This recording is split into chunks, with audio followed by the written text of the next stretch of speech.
In today's video, I just wanted to touch base with you guys about mixed farming, which is the business model that we're practicing here.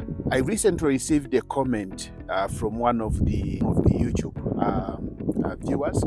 He did mention that the kind of farming that we're doing here is subsistence and probably peasantry kind of farming. And there are 2 or 3 reasons why I would want to disagree with this particular individual, but I just wanted to break down the business model that we are running here so that you guys, because you can probably maybe take 1 or 2 things out of that business model.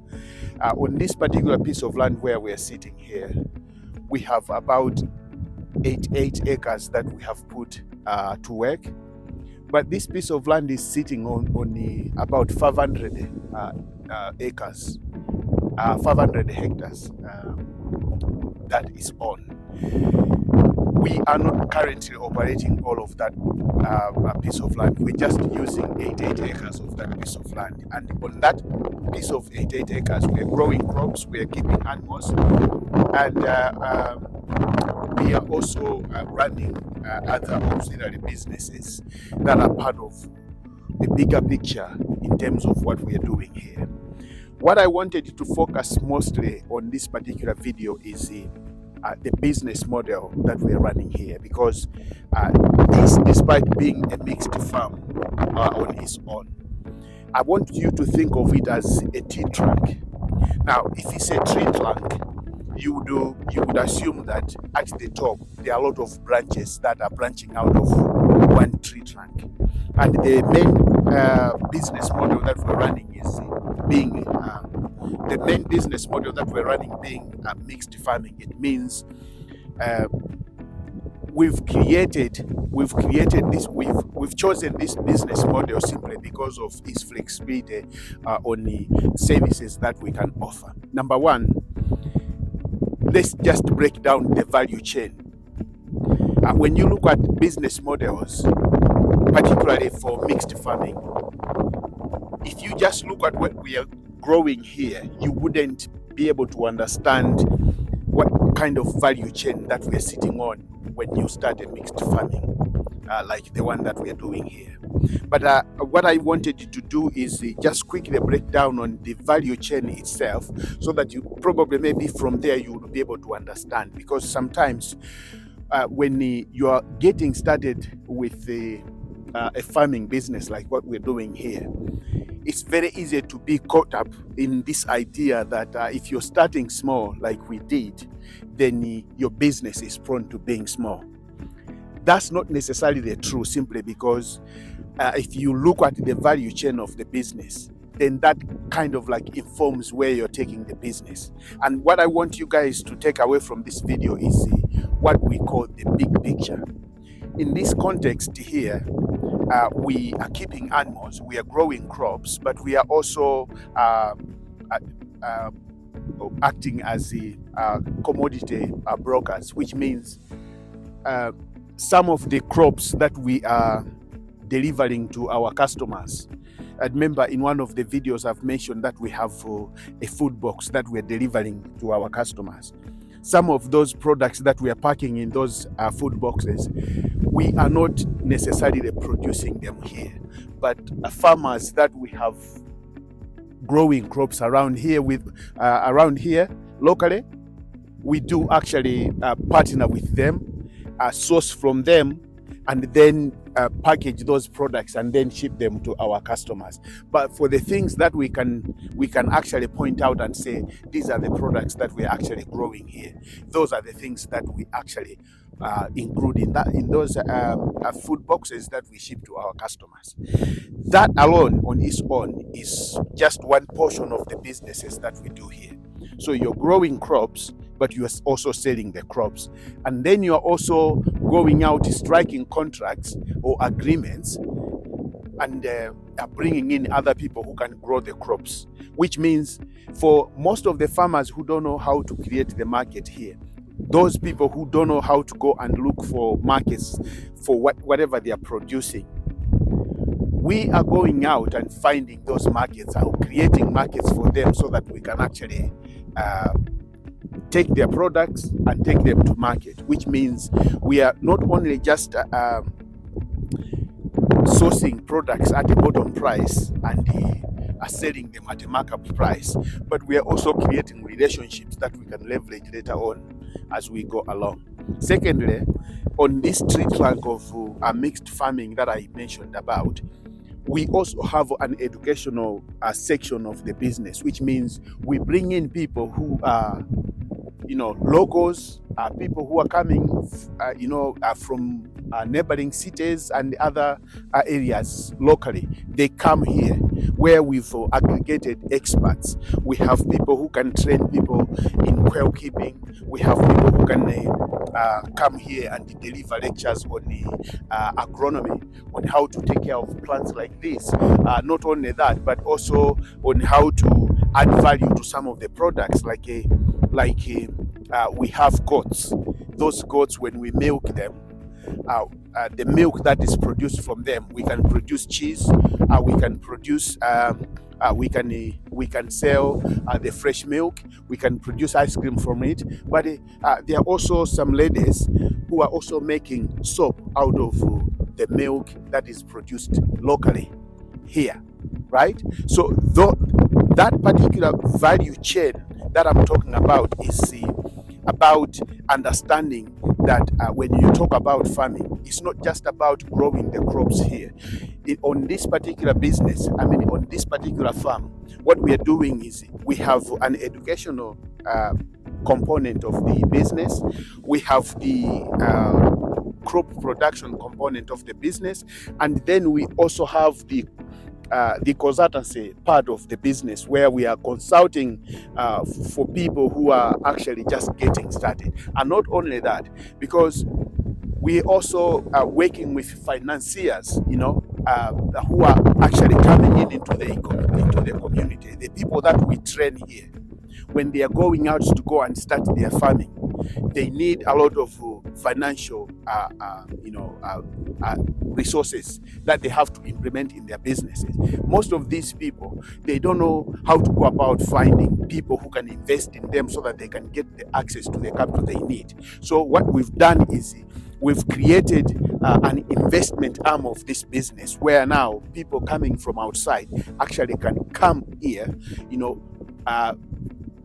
find one or two people who have been trained here, people who are experts in growing crops, or maybe one particular type of crop, and invest in them, and then we get to manage that investment on their behalf. And I'll also give you another example. I've just talked to you guys that this particular farm, we are sitting on 88 acres that we are actually working on, but beyond that, there's 500 hectares of land that we've placed under our own management, which means technically, even though that on surface you might look at us as farmers, but we've also gone into real estate, where we are managing pieces of land like this. If I pan around and I show you this piece of land here, you can see this piece of land that you are seeing here is being managed by one of our farmers. We've trained these guys, right? We've trained them. We've given them the resources they need. Now they are growing the crops that one of our clients actually need.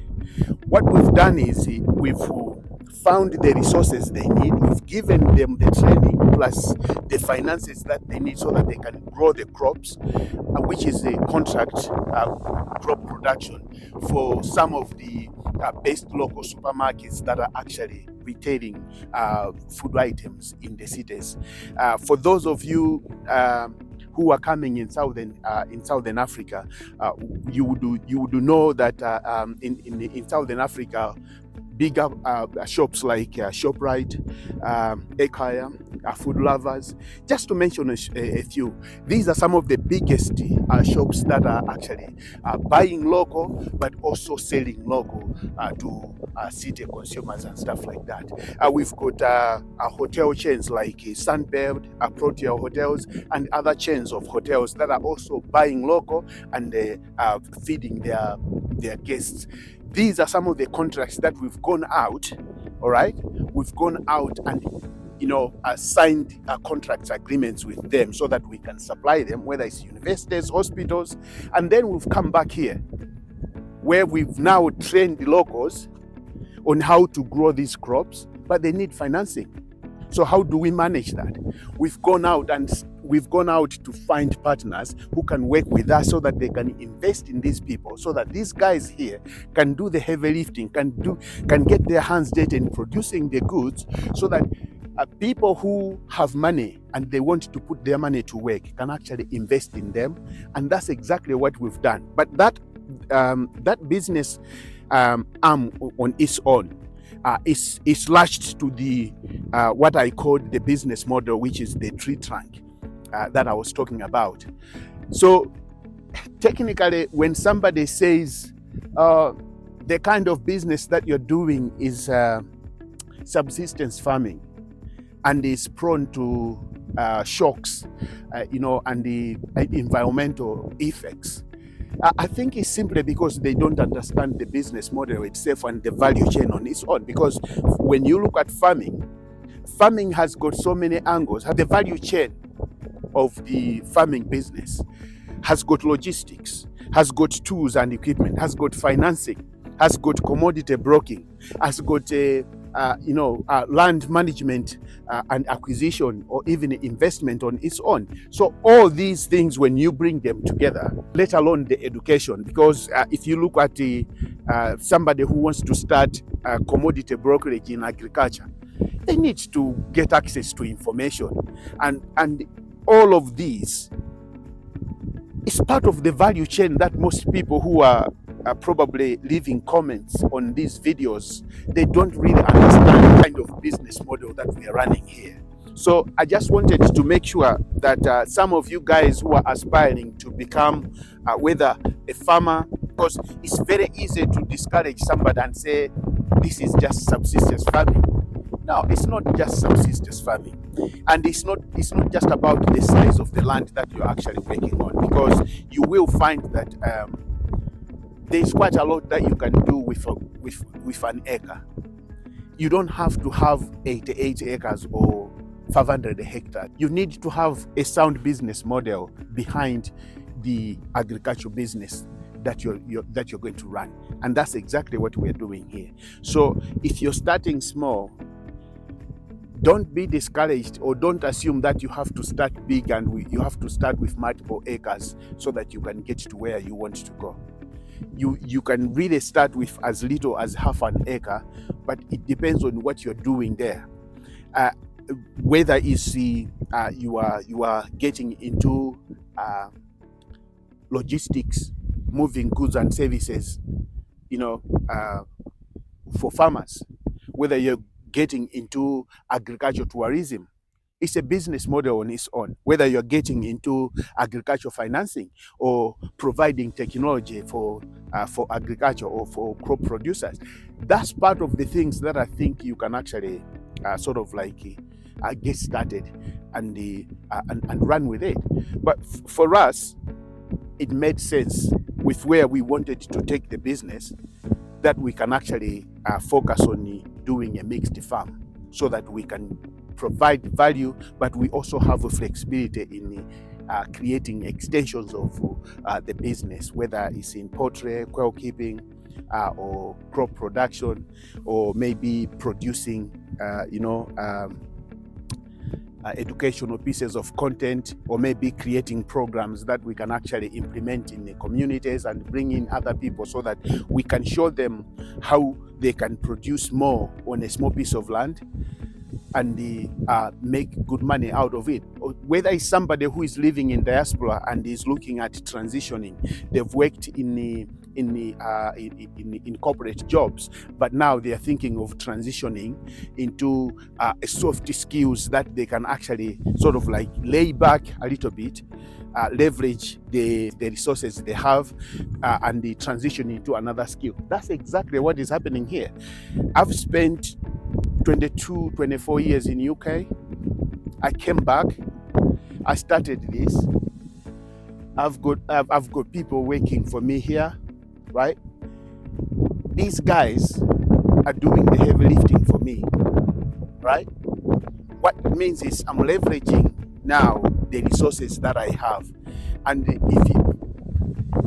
if there's anybody out there who wants to actually come home, they are gonna need to have some sort of like transition career. That's exactly what we're doing here. That's exactly part of the training programs that we do. That's exactly part of the consultancy that we do, because not everybody who is coming back home is going to become a farmer or whatsoever. But in the agricultural industry, there are so many value chains that you can actually tap into and run with that. All right, I'll see you guys in another.